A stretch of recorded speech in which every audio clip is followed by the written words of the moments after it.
নমস্কার বন্ধুরা, রিঙ্কি এবং স্বপ্নের লাইফস্টাইলে রান্নার একটি নতুন ব্লগে তোমাদের সবাইকে স্বাগত জানাই।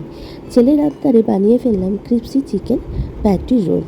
ক্রিপসি চিকেন প্যাটি রোল বানানোর জন্য যেসব উপকরণগুলি আমাদের লাগবে: চিকেন পেস্ট, সয়া সস, পেঁয়াজ কুচি, গাজর কুচি, কাঁচা লঙ্কা কুচি, রসুন বাটা, স্বাদ মতো নুন, জিরে গুঁড়ো, ধনে গুঁড়ো, গরম মশলা আর গোলমরিচের গুঁড়ো।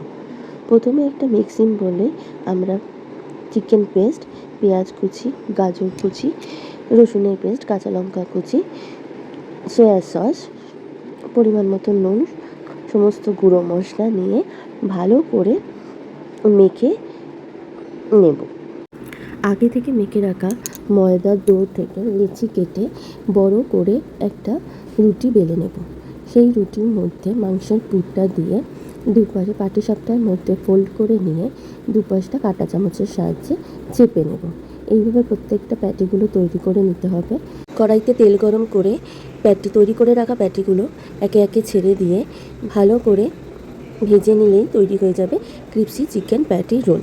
তাহলে দেখলে তো বন্ধুরা, কত সহজে এবং কম উপকরণে এই সন্ধ্যের জলখাবারটা আমরা তৈরি করে নিতে পারি। বাড়িতে যদি হঠাৎ অতিথি আসে তাহলে তাদেরকে খুব সহজেই এরকম একটা সুন্দর স্ন্যাক্স পরিবেশন করতে পারো। আমার ভিডিওটা যদি তোমাদের ভালো লাগে অবশ্যই লাইক অ্যান্ড সাবস্ক্রাইব করে দিও। আজকে তাহলে এইটুকু, আবার দেখা হবে নতুন একটি ব্লগে। টাটা।